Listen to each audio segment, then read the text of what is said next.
బొల్లారంలో 56 లక్షలకే gated కమ్యూనిటీలో 2 BHK flat. Just call. Preethi, Mastan Sai ఇప్పుడు ఉన్న స్టాండ్ క్లియర్గా అర్థమవుతుంది. ఆయన బయటికి రాకపోయినా సరే ఆయన మనసులో ఏముంది, లావణ్యకి ఆయన వ్యతిరేకంగా ఉన్నాడని చెప్పే సమాచారం ఉంది. అక్కడ మీరు విల్లాలో ఉన్నప్పుడు మస్తాన్ సాయి వచ్చిపోయేవాడు కదా, సో లావణ్య ఉన్నప్పటికీ కూడా నువ్వు మస్తాన్ సాయితో మాట్లాడావు కదా, ఏమనేవాడు అప్పుడు? అంటే తను నాకేం చెప్పేవాడు అంటే, నువ్వు ఎందుకు ఇక్కడ ఉంటున్నావు, మీ ఇంటికి వెళ్ళిపో అంటే తను he was trying to protect me. తిను మంచిది కాదు, నువ్వు తినతో ఉండి చెడిపోతున్నావు, నువ్వు వెళ్ళిపో ఇంటికి అని చెప్పి he try to tell me. నేను నాకు లావణ్య కదా ఫస్ట్ పరిచయం, సో నేను లావణ్య అని చెప్పేదాన్ని, అక్క ఇలా అంటున్నాడు నన్ను. మళ్ళీ అబ్బాయి చెప్పిన నువ్వు అమ్మాయి చెప్పేదానా? మంచిదండి అమ్మాయి. సో నేను తనకు చెప్పేదాన్ని, తనకు చెప్పగానే తను అవునా అలా చెప్పాడా, నువ్వు వెళ్ళకే, వీళ్ళు మనల్ని విడదీయడానికి ట్రై చేస్తున్నారు. మీరు మొన్న ఆడియోలో వచ్చినప్పుడు కూడా మస్తాన్ సాయి క్లియర్గా చెప్తాడు, నేను నిన్ను ప్రీతిని విడదీయాలి అనుకోవట్లేదు అని. సో విడదీయాలని తను నాకేం చెప్పింది, మన ఇద్దరిని విడదీయాలనుకుంటున్నాడు అది ఇది అని చెప్తుంది, కానీ రియాలిటీ అది కాదు. He always wanted me to get out of this mess because this is too much and I can't handle it. So and ఇలానే తను, నేను పోయానా దాని తర్వాత ఇంకొక అమ్మాయి అలా తెచ్చుకుంటారు. ఎంతమంది వచ్చి ఉంటారు? అట్లా 40 మంది. 34 మంది ఉన్నారా? అవును. ఇంకోటి, ఆమె డ్రగ్స్ తీసుకున్నప్పుడు, తర్వాత మందు ఎక్కువగా తాగినప్పుడు అక్కడున్న పిచ్చి పిచ్చిగా అరుపులు కేకలు పెడుతూ రాస్తురన్ అవార్డులు కూడా పగలగొట్టిందని చెప్పేసి విన్నాం. ఆ టైంలో ఉన్నారా మీరు అక్కడ? నేను ఉన్నాను, ఉదయ్ ఉన్నాడు అక్కడ, మేము అందరం ఇంకొక 4 people కూడా ఉన్నారు మాతో. అవార్డ్స్ అంటే సినిమా అవార్డ్స్, సినిమాకి 100 days కి వచ్చిన షీల్డ్స్ అవి. సైమా అవార్డ్స్, సైమా అవార్డు కూడా పగలగొట్టింది. సంతోషం అవార్డు, ఇవన్నీ. అంటే ఆర్టిస్టులకి అవార్డ్స్ అనేవి చాలా ప్రీషియస్. ఎందుకంటే ఆర్టిస్టులు లైఫ్ లాంగ్ బ్రతికేది ఒక ఎప్రిషియేషన్ కోసం. మేము ఏదైనా యాక్ట్ చేసామంటే అది వచ్చిందంటే చాలా ఒక పెద్ద అవార్డు వచ్చింది మనకి, చిన్నదాని దగ్గర నుంచి పెద్దదాని వరకు. ఈ ఒక నంది అవార్డు అయినా, సైమా అయినా, ఇంకోటైనా, ఎవరైనా ఒక పెద్ద సంస్థ పిలిచి మమ్మల్ని అప్రిషియేట్ చేస్తూ ఒకటి ఇచ్చినా అది తీసుకెళ్ళి నీట్గా తుడిచి నీట్గా ఒక గ్లాస్ దీనిలో పెట్టి షోకేస్లో పెట్టి పెడతాం. అది లైఫ్ లాంగ్ మాకు అది ఒక జ్ఞాపకం. అది అలాంటి అబ్బాయి లైఫ్ లో వచ్చిన అవార్డ్స్ ని పగలగొట్టే ఎంత క్రూయల్ గా బిహేవ్ చేసావు. అసలు అబ్బాయి మళ్ళీ ఆ డేని, ఆ మెమరీని అబ్బాయి తెచ్చుకోగలడా? మళ్ళీ ఆ అవార్డు వస్తుందా? మళ్ళీ ఆ రోజు నువ్వు తీసుకురాగలవా? ఇవన్నీ ఈ నిమిషం నువ్వు తేగలవా బ్యాక్ కి? ఆ రోజు అబ్బాయి అందుకున్న ఆ జ్ఞాపకాన్ని విరక్కుడితే ఇంకేముంచినట్టు అబ్బాయికి నువ్వు జ్ఞాపకాన్ని? ఇంకా నువ్వేమి అన్ని, ఈవెన్ ఫ్యాన్స్ ఫొటోస్ ఇస్తారు కదా చేత్తో డ్రా చేసి, అవి కూడా పలగొట్టింది. అది పలగొట్టడం అంటే నార్మల్ గా కింద కాదు, అతని ముఖం మీద ఇసిరేసి అది ఒకసారి ఒక దెబ్బకి పలగకపోతే మళ్ళీ దాన్ని పట్టుకొని మళ్ళీ దాన్ని ఇసిరి టేబుల్ డెస్క్ కూడా బొక్కు ఉంటది పగిలి. అంటే మనం నిజంగా ఆమెని ఫస్ట్ ఆమెని ముందు కౌన్సిలింగ్ చేయించాలి ఫస్ట్, తర్వాతనండి ఏదన్నా మాట్లాడాలి. నా అమ్మాయిది అయితే మాత్రం అరెస్ట్ చేసినా, పోలీసులు పంపించినా కూడా అదే చేస్తారు. ఎందుకంటే అమ్మాయి ఇలా చేస్తుందంటే ఇంకేంటండి, అబ్నార్మల్ బిహేవియర్. ఇది అబ్నార్మాలిటీ ఉంది ఆమెలో. ఆమె మామూలుగా లేదు. ఆమె చాలా చాలా పర్వర్ట్ అయిపోయిందా, లేకపోతే బాగా ఎందుకు ఎడిక్ట్ అయిపోయిందో కానీ ఆమె బిహేవియర్. ఒక రాజర్ అనే హీరో తను ఎన్నో సినిమాలు చేస్తుంటే ఆ సినిమాల్లో హీరోగా చేస్తూ తన అల్లరి చిల్లర చేష్టలతో ఫ్యాన్స్ అని సంపాదించుకుంటే ఆ వచ్చే అవార్డుకే కదా ఆనందపడేది. వచ్చే డబ్బులు కొన్ని రోజులు ఉంటాయి, దాన్ని ఏదో కొనేస్తాం, మర్చిపోతారు. ఆ డబ్బులతో ఏదో జీవనానికి పనికొస్తాయి. కానీ ఈ అవార్డు అనేది లైఫ్ లాంగ్ ముసలైపోయాక వాళ్ళ పిల్లలు చూపించుకోవడానికి పెట్టుకుంటారు. ఒక మ్యూజియంలో కూడా ఇప్పుడు అక్కినే నాగేశ్వరరావు గారి మ్యూజియం లేదండి అన్నపూర్ణలో, ఎన్టీఆర్ గారు లేవండి, పెద్ద వాళ్ళందరూ ఉన్నాయి. ఇప్పుడు ఈ అబ్బాయి చిన్నవాడే, కొన్ని తర్వాత అబ్బాయి కూడా ఒక మంచి హీరో అని చెప్పుకునే ఇది వస్తుందిగా. మరి అబ్బాయికి అప్పుడు అవార్డు ఏం పెట్టుకుంటాడు? మళ్ళీ డూప్లికేట్ తయారు చేసుకున్న ఆ ఫీల్ రాదుగా. తయారు చేయగలరా? మళ్ళీ ఆ డే రాగలరా? ఈ అమ్మాయిని ఏమనాలండి? మరి ఇలాంటి పనులు చేసే అమ్మాయికి ఎందుకండి ఎవరైనా సపోర్ట్ చేయాలి? ఆ పిల్లడు ఎంత నరకం అనిపించాడండి, అసలు ఎలా ఇంతకాలం భరించాడు? చేతులెత్తి నమస్కారం పెట్టాలి పిల్లడికి.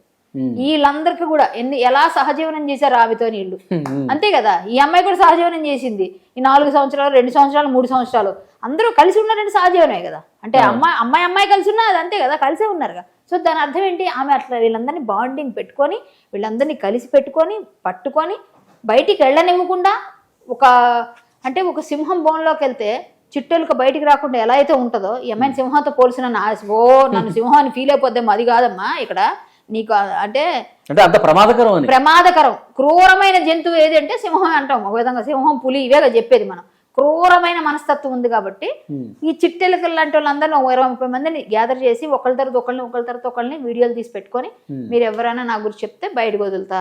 మస్తాన్ సాయి మాట్లాడితే మస్తాన్ సాయి, రాజ్ మాట్లాడితే రాజ్ తరుణ్, ఈఎంఐ మాట్లాడితే ఈఎంఐ, ఉదయ్ మాట్లాడితే ఉదయ్, ఇంకా ఎవరు ఉన్నారు మన పేరు. వీళ్ళందరూ కూడా భయపడి అసలు రాలేదు మేడం. ఇన్ని సంవత్సరాలు భయపడి టైం రాలేదు అమ్మాయికి, మీడియా ముందుకు రాలా. నో, ఆడపిల్ల ఏది చేసినా చెల్లుతుంది అనే ధైర్యం ఆమెకి. ఆడపిల్లలు ఏది చేసినా ఇప్పుడు చట్టాలు అలాగే ఉన్నాయి. ఇప్పుడు నేను వెళ్ళి ఈ అమ్మాయి వెళ్ళి ఏదైనా చెప్పింది అనుకోండి ఎవరి మీదన్నా, అదే తీసుకుంటున్నారు కదా. ఇప్పుడు అబ్బాయి ఏం మాట్లాడి తర్వాత చూసుకుందాం అంటున్నారు. అబ్బాయిలు కంప్లైంట్ ఇస్తే అసలు పట్టించుకోరు. ఈ చిన్నపిల్లలు ఎలాంటి చిన్నపిల్లలైనా పోలీసులు సరిగ్గా పట్టించుకోరు. మేము వెళ్ళి మాట్లాడతాం, మేము వీళ్ళతో కలిసి వెళ్ళామనుకోండి ట్రీట్మెంట్ వేరుగా ఉంటుంది, ఒక్కరు వెళ్ళారనుకోండి వేరుగా ఉంటుంది ట్రీట్మెంట్. మాకు తెలుసు, మేము ఎన్నో కేసులు చూస్తాం. సో లవ్ జిహాద్ కేసుల్లో కూడా చాలా చాలా చూసాం. సో ఇలాంటి పిల్లలు ఏంటంటే భయపడతారు. మనం రెండోసారి పోలీసులు గదమాయించగానే రారు, ముందుకే రారు. వచ్చిన వాళ్ళని కాపాడుకుంటే కొన్ని బయటకు వస్తాయి. ఇప్పుడు ఈ అమ్మాయి ఇంత ధైర్యంగా వచ్చింది. ఏ అమ్మాయిలు వస్తారండి? ఎస్ నాకు అలవాటు చేసింది అని చెప్పింది. ఏ అమ్మాయి చెప్తుంది అట్లా? చెప్పుకోరు కదా. సో ఇలాంటి అమ్మాయిలు ముందుకు వచ్చినప్పుడు నిజం బయటకు వస్తుంది. ఈ అమ్మాయి నేను అప్రిషియేట్ చేస్తా, అందుకే అమ్మాయి పక్కన నిలబడతా అని చెప్పాను నేను. ఎందుకంటే ఇలాంటి వాళ్ళని మనం కాపాడుకోవాలి. విక్టిమ్స్ గా వీళ్ళు ఉన్నారు, వీళ్ళని ఇప్పుడు ఆడియో వీడియో వదలడం నేను ఖండిస్తున్నా పూర్తిగా. ఆ పిల్ల అలా చేయడం అనేది చాలా తప్పు. ఎందుకంటే ఈ అమ్మాయి ముందు ఆ వీడియో ఫస్ట్ డిలీట్ చేయాలి. అందరూ ఎవరెవరు యూట్యూబ్స్ లో ఉన్నాయో అన్ని తీయాలి ఫస్ట్. బీప్ కూడా వేయకుండా మాటలతో సహా వదిలేశారు. అది ముందు కట్ చేసి అమ్మాయి బయటికి తీయాలి, అమ్మాయి ఆడియో వీడియో. ఎందుకంటే ఇది చెయ్యకపోతే అందరి మీద అమ్మాయి యాక్షన్ తీసుకోవచ్చు. తీసుకునేటట్టు మేము వెళ్తాం సపోర్ట్, అవసరమైతే నేను వెళ్తా అమ్మాయికి సపోర్ట్గా. ఎందుకంటే తీసుకోవాలి. ఇప్పుడు ఈ అమ్మాయి ప్రైవసీ అంటది, ఈ అమ్మాయి ప్రైవసీని ఎలా భంగం చేస్తుంది ఆమె?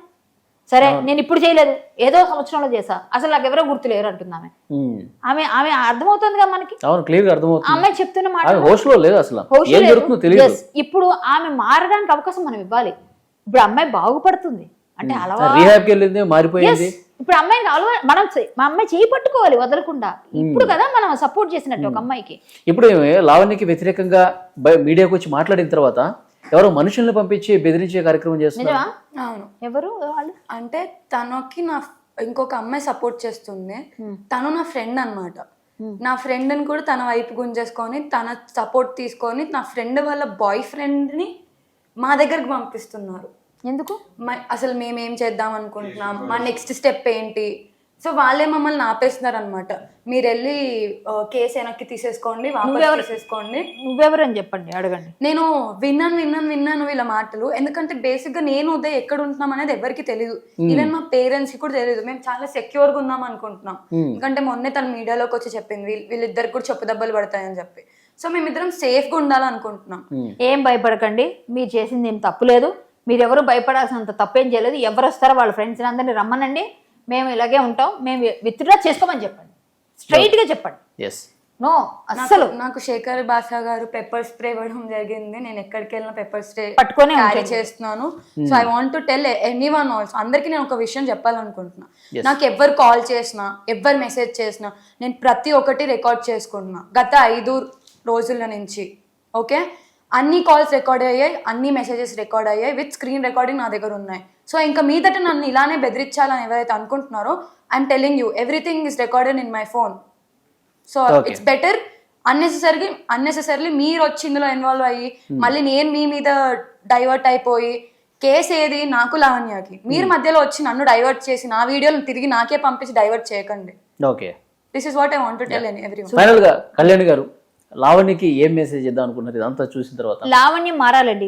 లావణ్య తన మార్పు తనే తెచ్చుకొని, నేను తప్పు చేశానని తను తెలుసుకొని, అన్నిటికీ యాక్సెప్టెన్స్ ఇచ్చి వీళ్ళందరినీ వదిలేసి ఆ ఇల్లు వదిలేసి వెళ్ళిపోయి హ్యాపీగా తను ఏదో కావాలి, నాకు ఇది కావాలి, ఏదైనా నాకు కాంపన్సేషన్ కావాలంటే రాజుతో కూర్చొని మాట్లాడుకుని ఏదో చేసుకో, మస్తాన్ సాయితో కూర్చొని మాట్లాడుకుని ఏదైనా చేసుకో, మాకే సంబంధం లేదు. మీ ఇద్దరికి మధ్య ఏముందో అది మీరు పడండి, మేమేమో దానికి ఎగ్నెస్ట్ కాదు, మాకు సంబంధం. ఎందుకంటే మీరు వాళ్ళు ఏం చేసుకున్నారు, అది కాంపన్సేషన్ కావాలంటే నాకు డబ్బు వద్దు అన్నావు కాబట్టి అలా అయితే నిజాయితీగా ఇంట్లో వెళ్ళిపోయి అబ్బాయిని వదిలేసి ఇవన్నీ చేసి ఇవన్నీ డిలీట్ చేసి నీ ఫోన్లు కూడా అన్ని పోలీసుల ముందు అందరినీ పెట్టి నా ఫోన్లోంచి కంప్లీట్గా అన్ని డిలీట్ చేయండి అని మేమందరూ ఉన్నప్పుడు తీసేసి మొత్తం అంతా ఆల్ డిలీట్ కొట్టండి, ట్రాష్లో పడేయని మొత్తం అంతా. ఇంకా ఎవరికి ఆమెకి సంబంధం లేకుండా వీళ్ళు కూడా ఫోన్ నెంబర్లు మార్చుకుంటారు, ఆమె మార్చుకుంటారు కదా, మాకు అనవసరం. సో ఆమె ఇవన్నీ చేసుకుని ఈ కేసులోంచి బయటికి వెళ్ళిపోతే తప్ప ఆమెకు శిక్ష అయితే పడకుండా ఉండదు. పక్కగా ఆమె అందరికి శిక్షలు వేయిస్తాను అంటుంది కదా, ఇప్పుడు మేము ఆమెకు శిక్ష వేయించడానికి ట్రై చేస్తాం పక్కగా. పక్క.